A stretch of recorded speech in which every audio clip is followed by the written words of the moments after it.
Saludos familia, gracias por sintonizar a la segunda parte de nuestro episodio con nuestra invitada especial, Shariana Ferrer Núñez, cofundadora de la colectiva feminista En Construcción. Quizás no una diferencia, pero sí para poder hacer una distinción que es relevante en esta conversación, es la distinción entre la gentrificación, entendiéndola como esa llegada de un proyecto de desarrollo, ¿verdad? Y de inversión de personas que tienen recursos económicos en un lugar que ha sido abandonado, cuya población principal es gente pobre, empobrecida, de clase trabajadora, y cómo en esa llegada, ¿verdad? E inyección de esta visión de desarrollo desplaza a la comunidad, eso, ¿verdad? Como concepto y explicación de la gentrificación al asentamiento colonial, ¿verdad? Uh-huh. Y en el caso del asentamiento colonial, que en Puerto Rico se están dando ambas cosas, ¿verdad? Es que estamos viendo que esa visión de desarrollo que empuja a la gente que ha vivido, ¿verdad?, en Puerto Rico durante años, no tan solo puertorriqueños, ¿verdad?, porque también hay una comunidad inmigrante que ha estado residiendo durante generaciones en estas comunidades también en las que estamos, ¿verdad? Vemos esta disputa por el territorio. Y ese asentamiento colonial, ¿verdad? Ese pase y ese acceso que tienen los gringos en Puerto Rico es también algo que nos está empujando. ¿Por qué?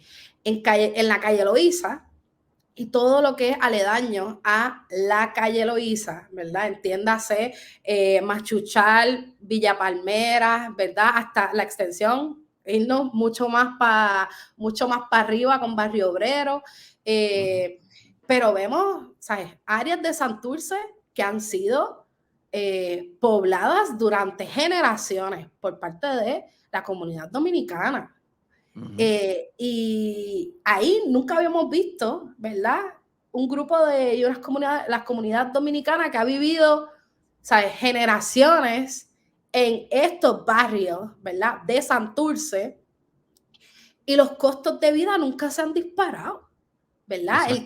El tejido social y comunitario de estas comunidades siempre ha sido bien vibrante y diverso, pero vemos el asentamiento colonial por parte de gringos, que ese sí es el que expulsa a la gente que ha residido ahí toda su vida.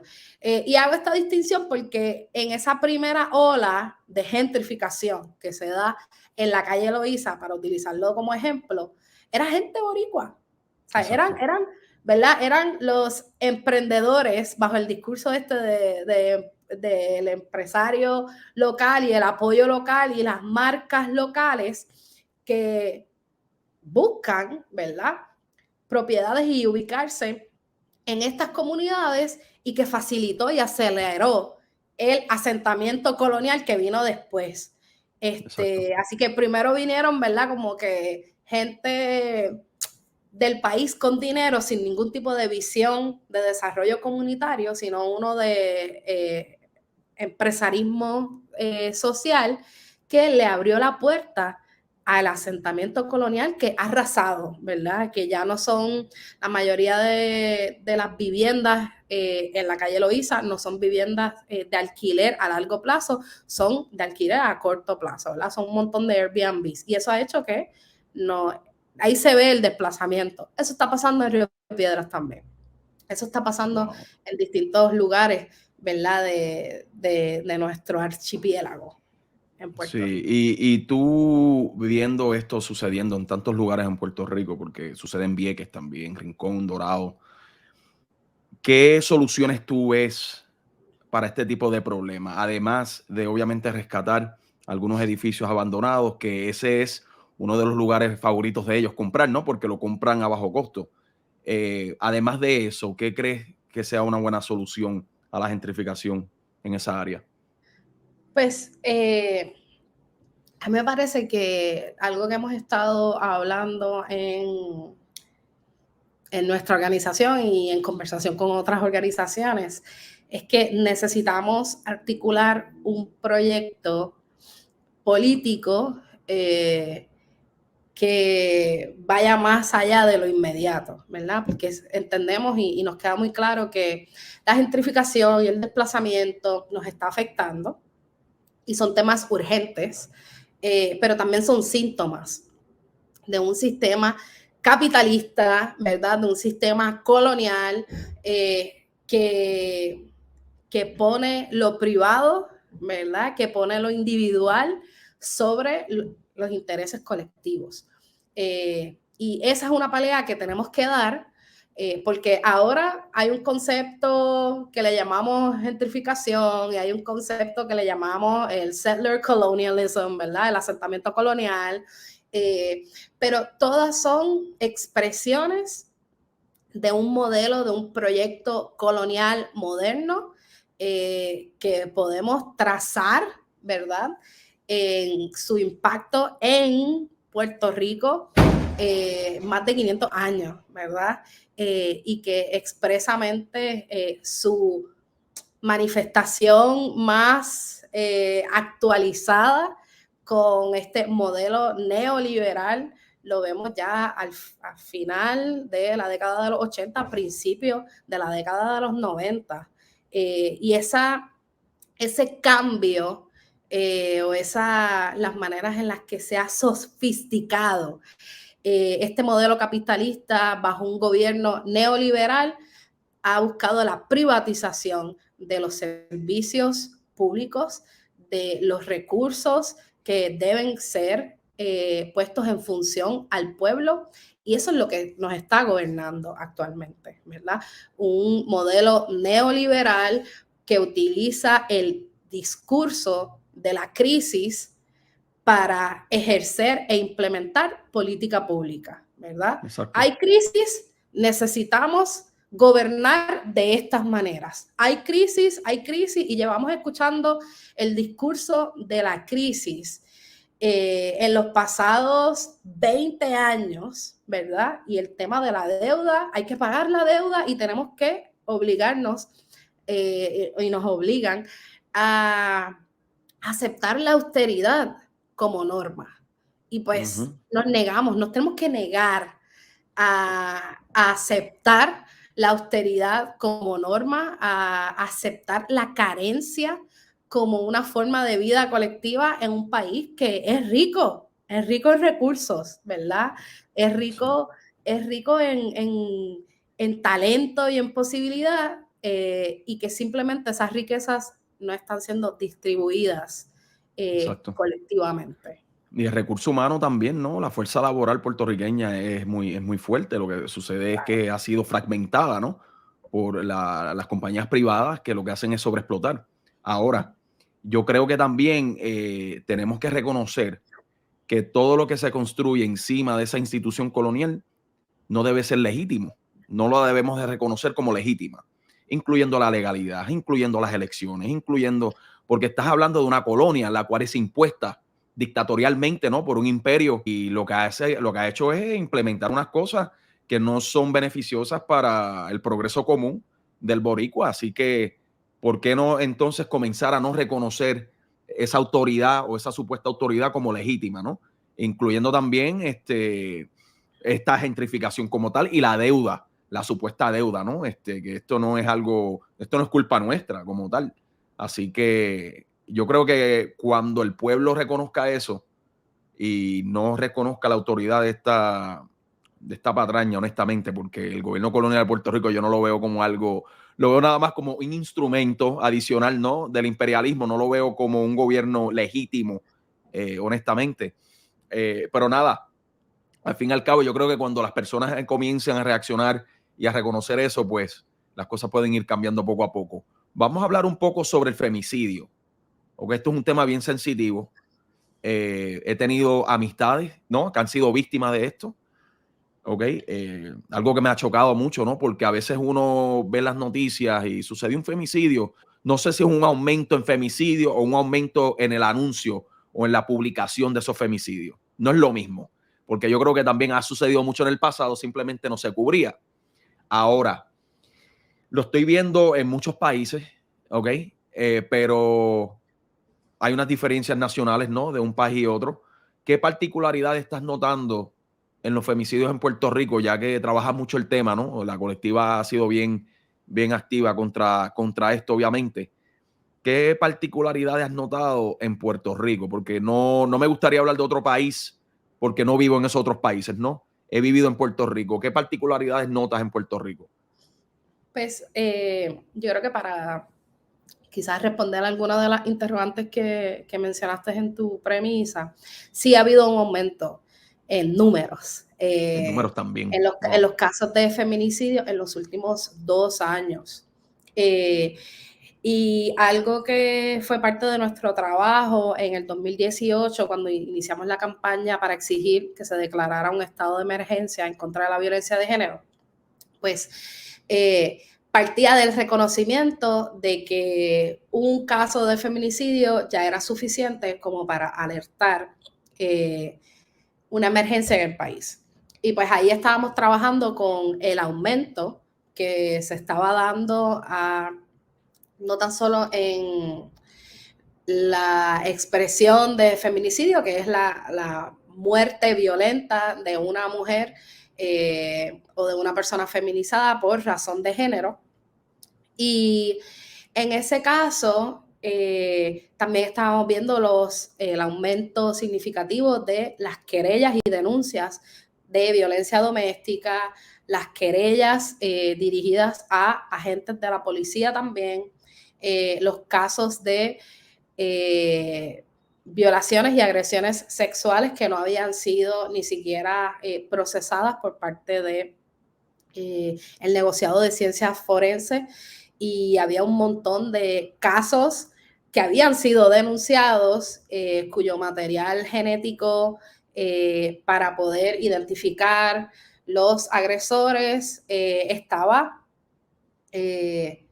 engavetado, ¿verdad? Y entendíamos que esta situación de violencia de género y sus múltiples manifestaciones era suficiente para que el gobierno lo declarara una emergencia.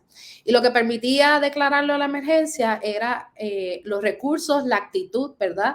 Y el sentido de urgencia en el que el gobierno y todas sus agencias tenían que abordar, ¿verdad? Atender este tema. Y pues el tema de los feminicidios, ahorita conversábamos que hay una expresión, ¿verdad? Genera terror en la gente, sobre todo porque nos provoca una serie de vulnerabilidad que es una muerte prematura.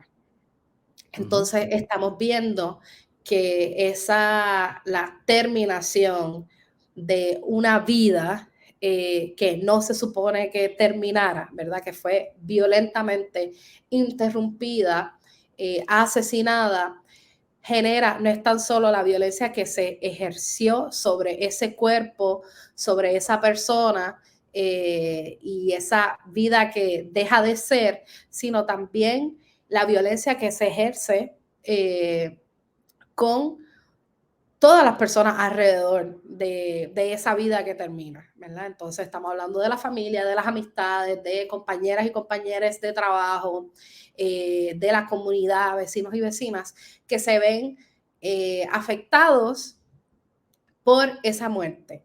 Y sobre todo el riesgo de maneras tan desproporcionadas que tenemos las mujeres y personas feminizadas de ser asesinadas por razón de género. Recuerdo haber escuchado en un panel a unas compañeras feministas negras que hablaban sobre la violencia de género y los feminicidios como un asunto de asesino en serie. Y a mí me llamó mucho la atención que se hablara de eso, porque se habla de asesinos en serie y uno piensa que es la misma persona, ¿verdad? El asesino realizando el acto en diversas personas. Y ella estaba nombrando, ahora no recuerdo el nombre de esta académica feminista negra, pero ella estaba nombrando que el acto de los feminicidios, aunque son, ¿verdad? Aunque hayan sido ejercidos por distintos hombres, ¿verdad?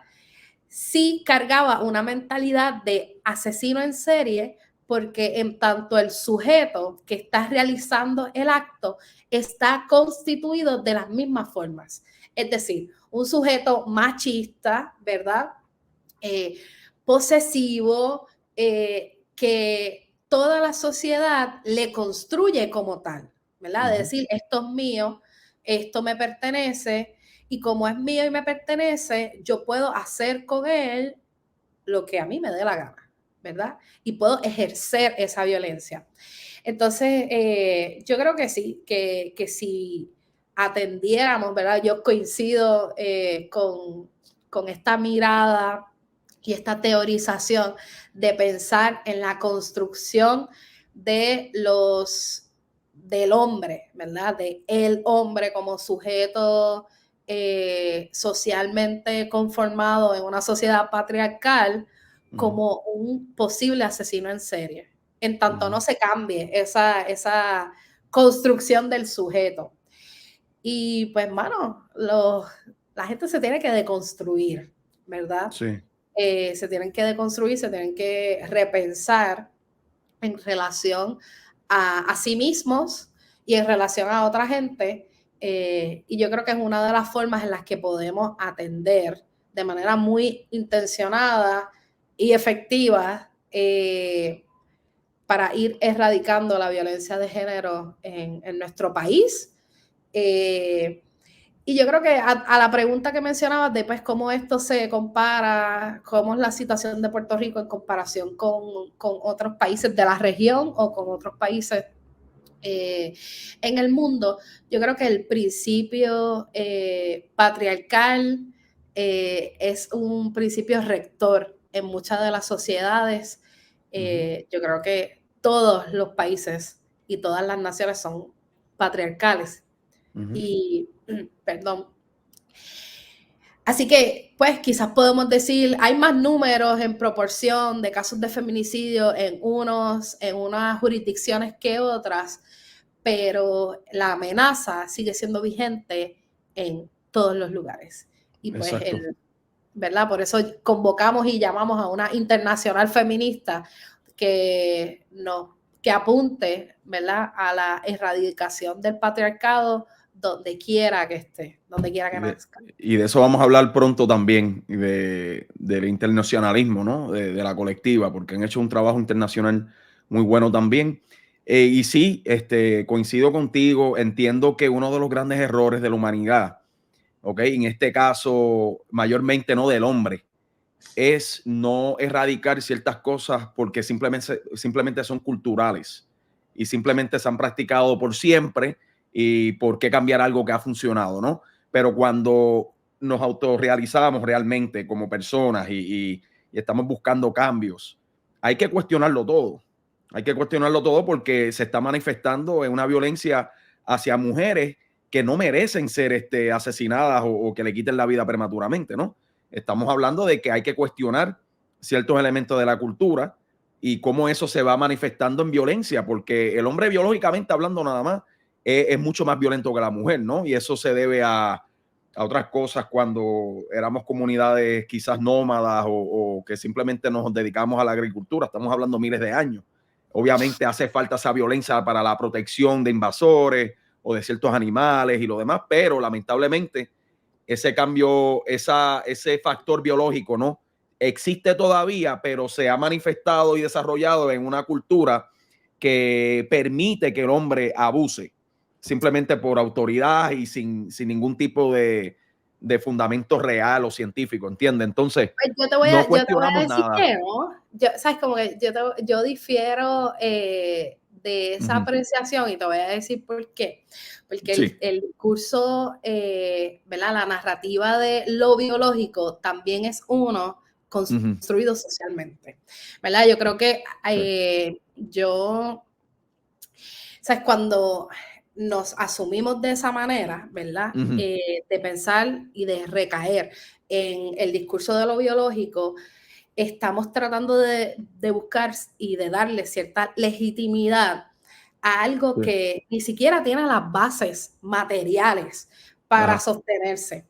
Yo te estoy viendo ahora mismo en cámara, ¿verdad? No te estoy viendo cuerpo completo, pero por lo menos el frame que te estoy viendo, puedo inferir algunas cosas. Puedo ver quizás o asumir cierta capacidad física que tienes por el simple frame que estoy viendo ahora en pantalla. Y pienso en Serena Williams, una mujer negra, atleta, y yo creo que si Serena Williams y tú se encontraran, ¿verdad? Ella te zumbara un puño, yo creo que tú caerías en el piso y quizás si tú le zumbaras un puño a ella, no necesariamente tenga ese mismo efecto. Entonces, estamos hablando de dos cuerpos, ¿verdad? Entiendo. Con una constitución física y pues, hence, ¿verdad? Lo biológico, ¿verdad? Porque pensamos lo biológico como lo físico y pues vemos ahí unas diferencias. Entonces, hay diferencias corporales entre la diversidad humana. O sea, yo tengo, o sea, yo mido 5'2", yo peso en estos momentos 194 libras y mi reach, ¿verdad? En piernas, en brazos, ¿verdad? Es 1. Y yo, de las pocas veces que me he pasado por un gym de CrossFit, yo he visto personas con una constitución física más delgada, más bajita que el mío, y tienen una capacidad de levantamiento de pesas que quizás yo necesito entrenar un poco más. Claro. Y veo gente bien grande, ¿verdad? Y veo cuerpos masculinos que pueden ser bien grandes, pueden ser bien altos y no tienen necesariamente esa capacidad. Esto de lo biológico nos queda tan claro en el boxeo, ¿verdad? Cuando vemos las divisiones de peso en el boxeo y tú no pondrías a alguien como Mayweather a competir contra Iván Calderón. Exacto, sí, el tamaño es diferente, claro. Es diferente, es una composición y ambos son hombres, ¿ves? Sí. Entonces, si eso en el boxeo nos queda tan claro que es, ¿verdad? Que ciertamente tú no pondrías a alguien como Iván Calderón, que vamos, es de los mejores boxeadores que ha tenido esta patria. Sí, es tremendo. A mí me encanta el boxeo. Tú no pones a Iván Calderón a competir contra Mayweather, ¿verdad? Claro, Pero ni ahí Mayweather con Tyson. Claro, ¿ves? Y ahí esas diferencias se entienden, son tan fáciles de entender en boxeo, que es un deporte dominado por hombres y cuya audiencia principalmente son los hombres, porque hay algo ahí, ¿verdad? Hay algo, yo diría que es tan homoerótico de hombres querer ver a hombres pelear, ¿verdad? Y se da de esa manera. Déjame Se da de decirte esa algo. manera.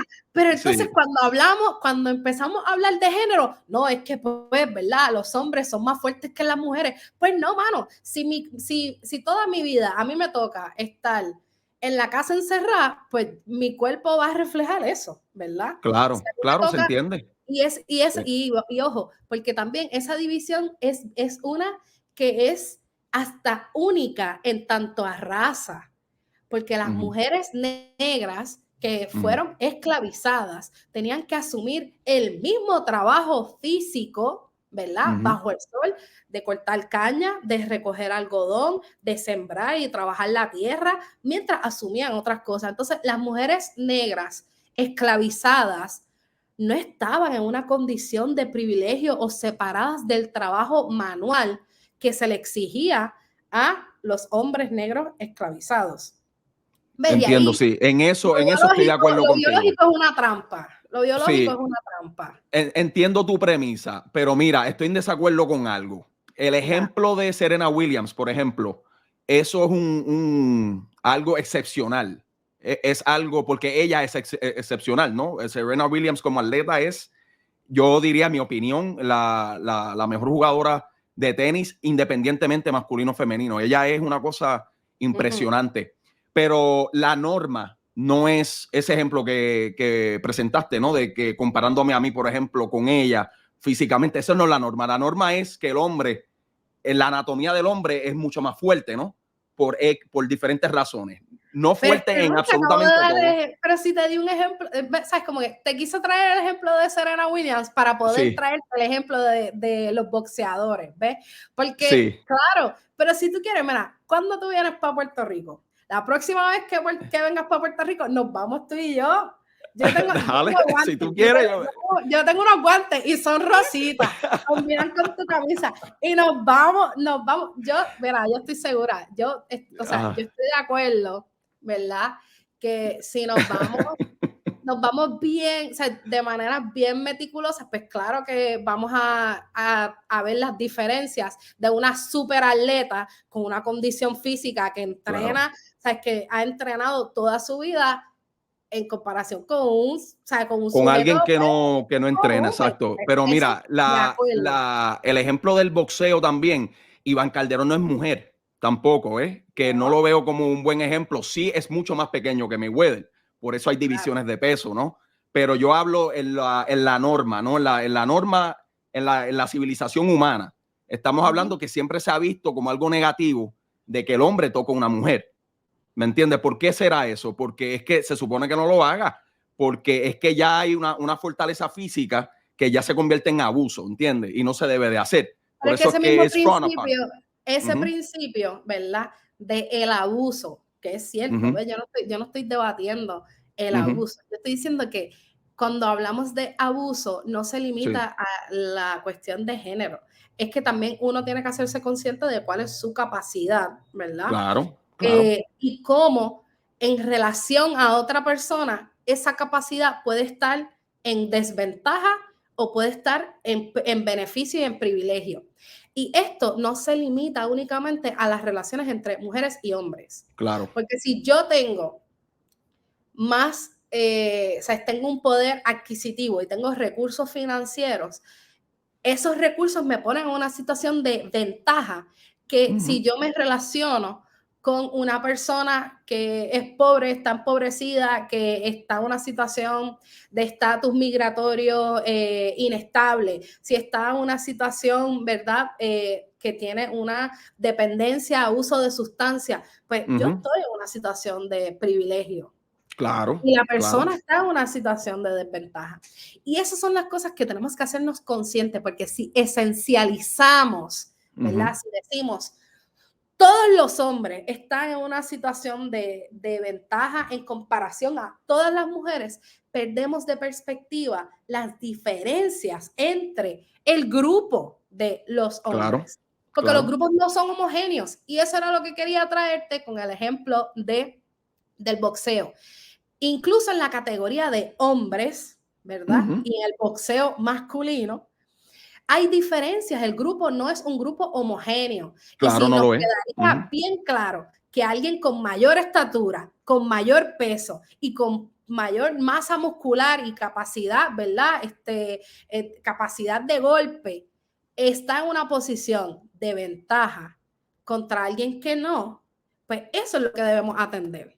¿Qué hace la persona que está en una posición de ventaja con alguien que está socialmente, estructuralmente desventajado? Las Sí. mujeres como sujetas políticas, socialmente y estructuralmente estamos desventajadas. La diferencia no es una diferencia que raya en lo biológico. La diferencia y donde se crea la desventaja es en el sistema. El sistema nos constituye como sujetas en desventaja, porque si yo tuviese más tiempo para entrenar, ¿verdad? Y para trabajar mi cuerpo, créeme que yo estaría, ¿sabes? Como que bien fuerte para poder enfrentar cualquier persona que venga a zumbarme, ¿verdad? Eso yo lo entiendo, pero mírate esto.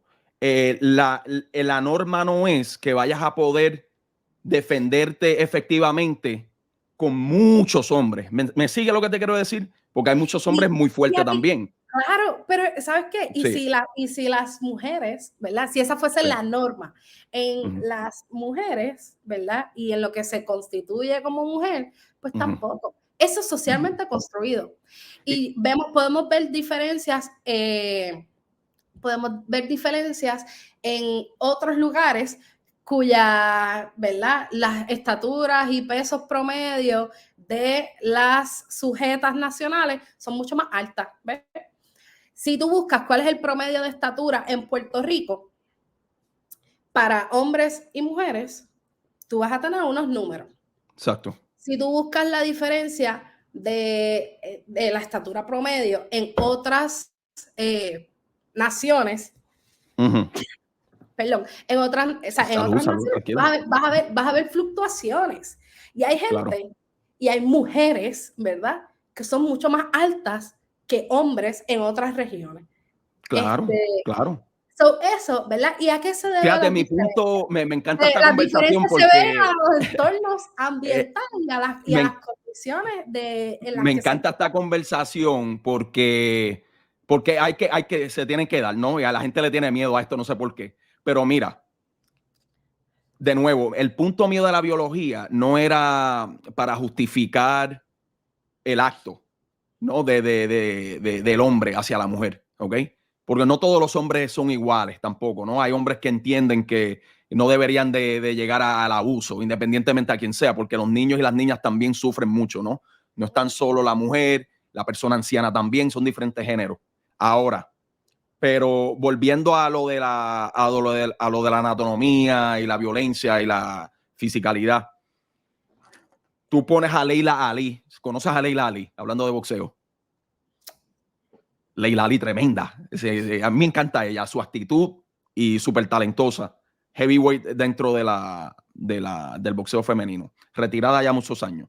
Pero hay una razón por la cual mujeres que pesan 147 libras, por ejemplo, que sería la división welter en el boxeo masculino, pelear con un hombre de 147 libras en el ring no debería suceder. Por eso hay tanta controversia también, ¿no? Con la cuestión esta de... Hay deportes que yo sí puedo ver cómo los hombres y las mujeres pueden competir y compartir, pero hay otros que no. Entre ellas los deportes de combate. Y hay una razón por eso, ¿no? Hay una razón por la cual hay unas divisiones en eso, tanto en peso, independientemente del género, como género también, ¿no? Nunca hemos visto en el ring una mujer pelear con un hombre. ¿Por qué será? Una muchacha de Detroit, no sé si la sigue, se llama Clarissa Shields, tremenda, ¿ok? Ella ganó 2 veces medalla de oro en las Olimpiadas, es grande, ¿ok? Pesa sus 160 libras, es fuerte, muy talentosa. A mí me encanta verla pelear a ella. Ya ella se declara la mejor de la historia, ¿no? Amanda Serrano tiene mucho por decir sobre el tema, porque viene por ahí, sí. Lo que ha hecho Amanda Serrano en el deporte ha sido una cosa impresionante. Me alegro por ella. Y de hecho, tiene la bandera puertorriqueña en el boxeo actual, independientemente del género, ¿sabes? Amanda Serrano. Ahora, Clarissa Shields es tremendo ejemplo sobre la cuestión del hombre y la mujer. Ella, por ejemplo, dice: yo he guanteado con Errol Spence Jr. ¿Ok? Errol Spence Jr. es un muchacho de Texas, pesa 147 libras cuando pelea. ¿Ok? Cuando está fuera del ring ya llega casi a las 200 porque come bastante, pero lo que te quiero decir es que ella es discutiblemente más grande que él, pesa más que él, han guanteado juntos. Pregúntale a Clarissa Shields lo que le pasó. Y ella dice: mira, yo soy guapa y voy para encima, pero ya sé por qué nosotros no podemos estar con los muchachos en el ring.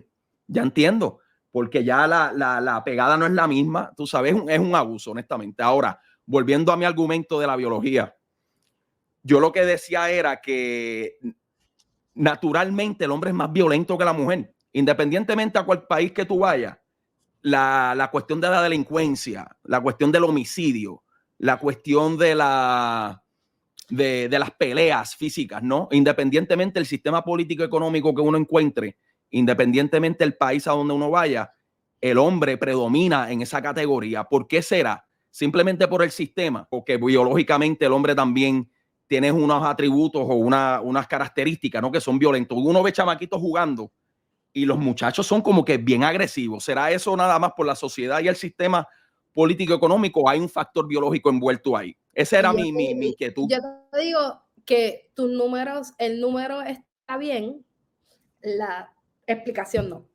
O sea, el naturalmente. O sea, yo no, ¿me entiendes? Aquí esa, yo creo que la diferencia y lo que te estoy debatiendo no es la conclusión, es cómo explicas la conclusión. Entonces, me puedes decir, hay más hombres que son asesinos en serie, ¿cierto? Sí. Hay más hombres que, ¿verdad? Hay más hombres que han sido, que están en el narcotráfico, ¿cierto? Hay más hombres que están confinados por agredir, ¿verdad? Y caerse a puño, ¿cierto? O sea, el problema no es o sea, lo que te estoy debatiendo no es la conclusión, o sea, vamos, no es el número, es lo que concluyes a partir del número. El naturalmente... Es que eso es lo que hay que... Ahí es que está el problema. El naturalizar el género. El naturalizar. Porque si naturalizamos, ahí caemos en una trampa. A lo que yo me refería era que la violencia manifestada por el hombre obviamente causa más estrago. Somos los que tiramos bombas, estamos más presos que cualquier otra persona. El sistema sí obviamente empuja a eso, empuja a que seamos violentos por diferentes razones, ¿no? Eso es algo bien multifactorial que conlleva el análisis de muchas variables, ¿no? Para tener una explicación educada, ¿no? Sobre el tema. Pero al mismo tiempo, yo veo la violencia como algo natural. La violencia es algo natural. Porque cuando vemos, por ejemplo, los hongos, tú has visto documentales de hongos, de cómo ellos, como el hongo es un ser vivo, ¿no? Sí, pues mira, te recomiendo un documental que se titula Fantastic Fungi, ¿ok? El fungi fantástico, ¿ok? Y yo decía, wow, la violencia existe en todos los seres vivos, número uno. Y número dos, yo no encontré la democracia tampoco en ese ámbito, ¿no? La democracia que te quiere vender el capitalista, la democracia que te quiere vender el occidente, ¿no? La civilización occidental, que se autoproclama como la superior. Al fin y al cabo, la violencia es necesaria para ciertas cosas, ¿me entiendes? Yo creo que especialmente para la defensa, yo abogo por la violencia. ¿Me sigue? Como que depende con qué lente lo veamos, claro, pero creo que es una conversación necesaria. En un estado racial, sí, el Estado es quien tiene el monopolio de la violencia, ¿ves? Correcto. Y pues claramente quienes nos articulamos y buscamos el desmantelamiento de ese Estado, tenemos que recurrir a la violencia como un mecanismo que genere choque de fuerzas, porque ya de por sí las condiciones materiales están en nuestra desventaja. Así que yo sí, y nuestra organización, ¿verdad? Estábamos hablando un poco del trabajo de la colectiva feminista en construcción. Nosotras sí reconocemos nuestro derecho legítimo al uso de la violencia en tanto a que sea para la protección de la vida colectiva, pero de la vida colectiva y del proyecto. Entonces, ahí vemos, ¿verdad?, que es una violencia que se ejerce desde la caracterización de un grupo o sector oprimido. Y pues jamás en la vida va a ser igual la violencia que se ejerce en defensa propia, en defensa colectiva, de la violencia del Estado y de su aparato represor, ¿verdad? Que es la policía, que es la milicia. A mí me parece, ¿verdad?, que ese uso de la violencia, que es uno táctico y es uno en respuesta a, es también un uso situado y particular, no un uso natural. ¿Ves? Entonces, cuando uno ejerce violencia porque se está defendiendo, pues las condiciones ambientales o las condiciones materiales en las que se produce tal escenario en el que yo me tenga que defender, yo me rehúso a nombrar esas condiciones como condiciones naturales. ¿Me sigue? Sí, claro, claro. Entonces, yo veo, ¿verdad? Yo aspiro y el proyecto, ¿verdad? El proyecto de vida que nosotras estamos construyendo persigue esa verdad. Que los momentos en los que nosotras en términos como organización, o nosotras como proyecto, nosotras como colectividad, tengamos que utilizar la violencia, es un uso, ¿verdad? En respuesta, es un uso táctico y es Claro, un uso temporero de la también. violencia, no un Exacto. uso, ¿verdad? Yo de verdad, el mundo que yo aspiro a construir, yo me niego a que sea uno donde naturalicemos el uso de la violencia y que la violencia sea nuestra normalidad. Claro. Eh, porque no debe ser así, No ¿verdad? debe No, ser así. Yo no no abogo debe, por eso tampoco. no debe ser. Entonces, Ujú. yo creo que si estamos en guerra, porque hay una guerra ocurriendo, ¿verdad? Hay Claro. una guerra no nombrada, pero hay una guerra en contra de la gente pobre, hay una guerra en contra de la gente negra, hay una guerra en contra, o sea, hay una guerra de clase, y mientras estemos en guerra, yo me reservo el uso de la violencia para defenderme. Pero cuando Claro. esa guerra acabe, que es lo que aspiramos, ¿verdad? Cuando esa guerra acabe y desmantelemos los sistemas de opresión y erradiquemos este sistema capitalista, supremacista y heteropatriarcal, yo espero que ¿verdad? Que el uso de la violencia no sea uno normal y naturalizado. Sí, cuando no es necesario, ¿por qué sacarlo al aire, no? ¿Por qué utilizarlo si no es necesario? Y la violencia también se manifiesta, no se tiene que manifestar de forma física, ¿no? Hay diferentes tipos de violencia, como explicamos anteriormente, ¿no? Con la gentrificación, eso yo lo veo violento también, ¿no? Y Claro. no están solo hombres manifestando esa violencia, también son parejas, son mujeres nada más. Tú sabes que es algo como que hay que apuntar a eso también. Pero la colectiva feminista en construcción no se limita nada más en Puerto Rico. Ha hecho trabajo también a nivel internacional. Y quería mencionar eso también antes que te vayas, ¿no? No quería ocuparte mucho el tiempo, pero entiendo que viajaron a Irlanda, han viajado a Brasil, ¿verdad? Fue que me mencionaste. A Brasil. ¿A qué países han ido? Y cuéntame sobre Irlanda, ¿no? Porque entiendo que fue un colectivo internacional, ¿no? Que llegó allí a reunirse. Cuéntame sobre Sí. eso, porque eso es importante, ¿no? Resaltarlo. Pues mira, desde nuestra fundación, algo que hemos tenido bien claro es el carácter internacionalista de Sí, nuestra organización y de las luchas. Y algo que ha sido bien importante para nuestro trabajo político y formación ha sido el conectar y establecer vínculos políticos con organizaciones y proyectos que son afines, ¿verdad? A nuestra organización y a nuestro corte ideológico también. Nuestros referentes, ¿verdad? Ya de inicio y en nuestra fundación, nuestros referentes nos han empujado a ver que el sistema capitalista que nos afecta es de orden mundial, ¿verdad? Que se ha globalizado las formas de opresión y que éstas se reproducen en cada rincón de este globo terráqueo y que las resistencias a ese sistema de orden mundial se están dando en cada rincón del globo terráqueo.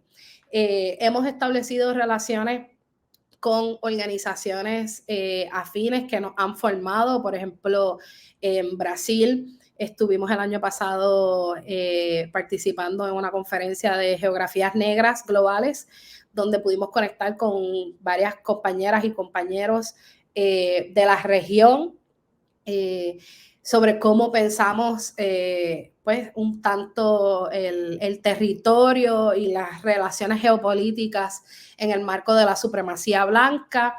También hemos tenido relaciones con el movimiento de trabajadores sin tierra en Brasil, varias compañeras nos hemos formado en la Escuela de Formación Latinoamericana del MST en Brasil, y hemos establecido estas relaciones. En Irlanda, el año pasado, la compañera Soan fue invitada a participar del encuentro de defensores de derechos humanos que se dio en la ciudad de Dublín, en Irlanda, y ahí tuvo, ¿verdad?, la oportunidad de poder conectar e intercambiar saberes y experiencias con cientos de defensores y defensoras de derechos humanos de todas partes del mundo. Y el trabajo que la compañera Soan pudo, ¿verdad?, presentar en este encuentro vino de la mano, obviamente, del trabajo que estamos haciendo como colectiva, de la represión que hemos recibido como organización, y poder articularnos con otros defensores y defensoras de derechos humanos a nivel mundial. La organización que generó, ¿verdad?, y que organizó este evento se llama Frontline Defenders, y es una organización que lo que hace principalmente es poder asistir, conectar y articular con lo que ellos llaman defensores de primera línea. Entonces no es tan solo la idea de activistas y gente que está tras bastidores haciendo trabajo político y de derechos humanos, sino también activistas que están haciendo trabajo grassroots de primera línea, ¿verdad?, que está impulsando proyectos en sus distintos territorios. Y estuvimos por allá conectando, aprendiendo mucho de las experiencias de otras compañeras y compañeros allá. Y yo creo que concientizarnos mucho de qué está ocurriendo en otros lugares, ¿verdad? Y las similitudes de este sistema tan depredador, ¿verdad? Las maneras de explotación, las tácticas que se están viendo, ¿verdad?, de los gobiernos neoliberales en la región, y la amenaza a la vida tan presente en nuestros territorios. Así que fue una experiencia muy enriquecedora para nuestro proyecto, y pues claramente pues ver a nuestra compañera y mi co-dirigente de organización hablándole a cientos de personas, ¿verdad?, alrededor del mundo, y hablando de nuestro trabajo, de la situación que estamos viviendo en Puerto Rico, y recibir también mucha solidaridad por parte de otros proyectos y organizaciones. Eso fue en noviembre, y en diciembre tuvimos la oportunidad de ir varias compañeras de nuestra organización a Filadelfia y conectar con otras organizaciones de la diáspora, gente que está haciendo trabajo en Estados Unidos, de organizaciones Latinx, con otros temas, ¿verdad?, sobre migración, que están haciendo trabajo organizativo. Y yo creo que hay mucha posibilidad, ¿verdad?, en tener, en poder conectar. Yo siempre... El cansancio y el agotamiento y el burnout que uno siente cuando uno está haciendo trabajo político y cuando se está enfrentando a un monstruo de sistema, es algo que tenemos bien presente, así que es normal y es natural. Aquí sí voy a usar la palabra natural. Es natural sentir el quemazón, y de momento uno dice, diablo, no estamos viendo como que ningún avance, las cosas se sienten peores. Y cuando uno conecta con gente que está en otro lado haciendo trabajo de resistencia, ¿verdad?, articulando políticamente, y uno habla de su proyecto y uno dice, esto es lo que estamos haciendo en Puerto Rico, esta es la experiencia de nuestra organización, y verles como que ver a la gente con los ojitos brillando de, wow, están haciendo un montón, qué bueno esta victoria, y uno dice, oye, sí, ¿verdad? Y después escuchar esas experiencias del trabajo que están haciendo en otro lado, y uno dice, mano, hay que seguir. y eso siempre ayuda. Yo creo que encontrarse con otra gente y verlo como un fenómeno que es global, Claro. y que la solidaridad debe ser transnacional e internacional, pues uno siempre sale, yo creo que siempre conectar con gente de otros lugares, uno termina pompeado y es un bálsamo.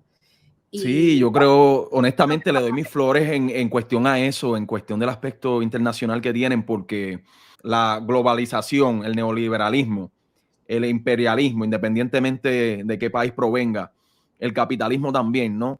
Ha sido agresivo con muchas naciones, vamos a decir el mundo entero.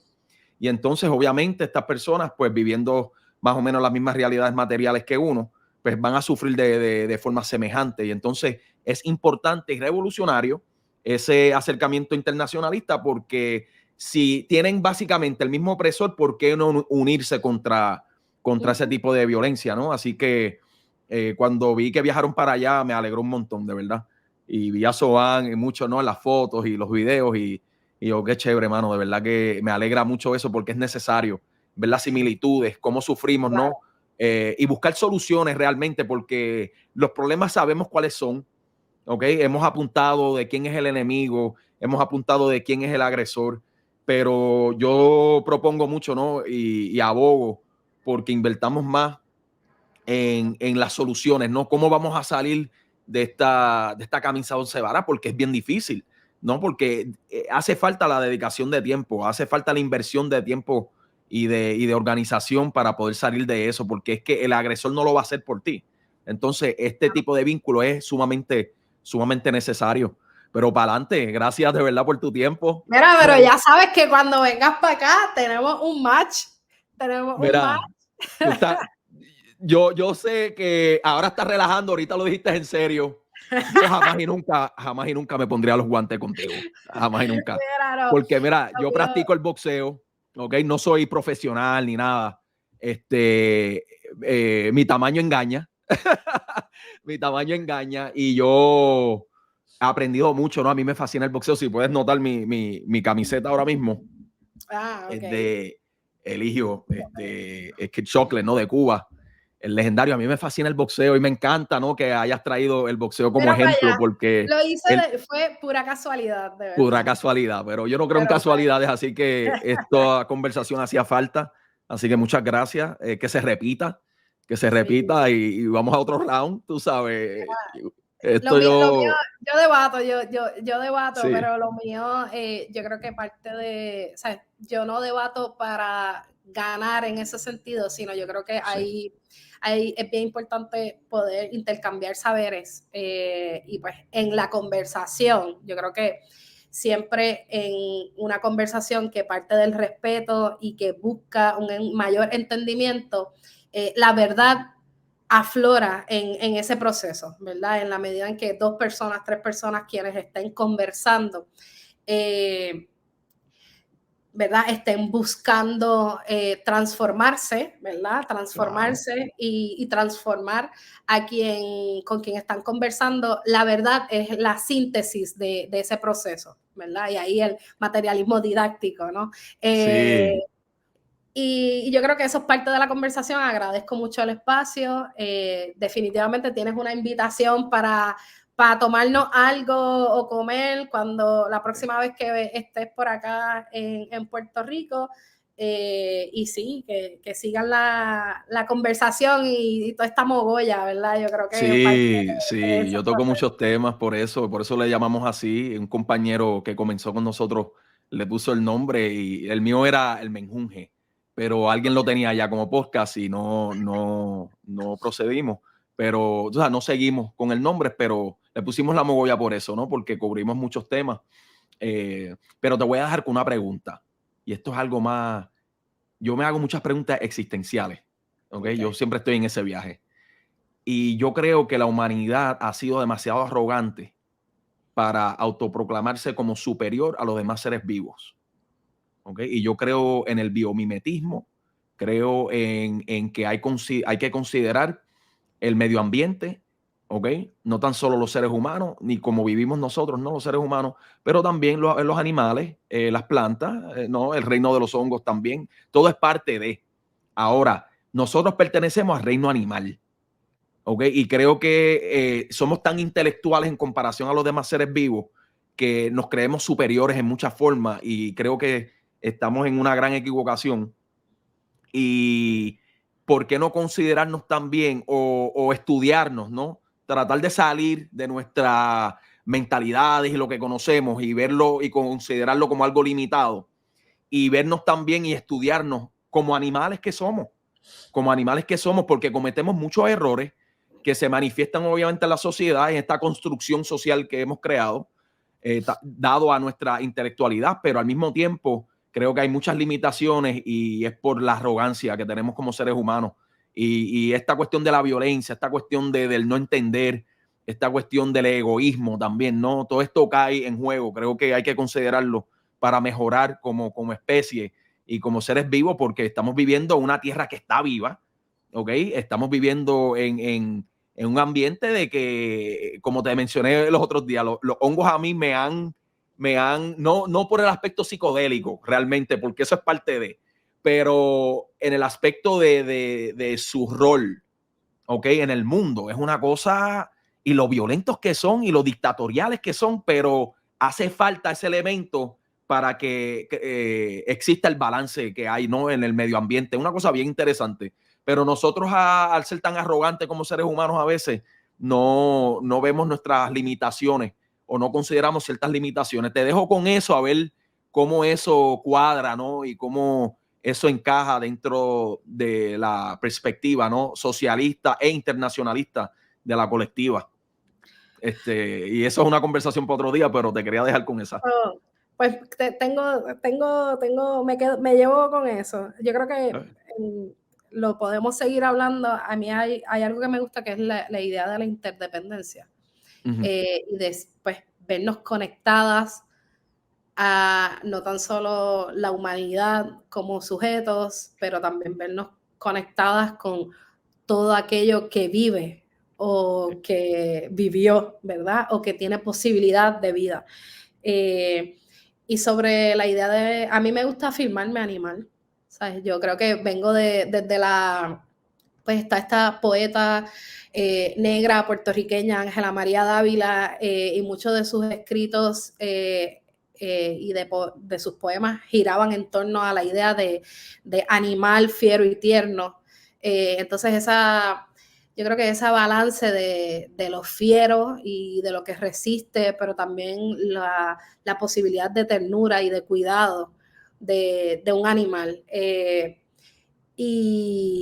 Y pues también yo creo que siendo una mujer negra hay todo un historial en cuanto a cómo la idea de la raza como aparato creador y categoría de desigualdad y diferencia, ¿sabes?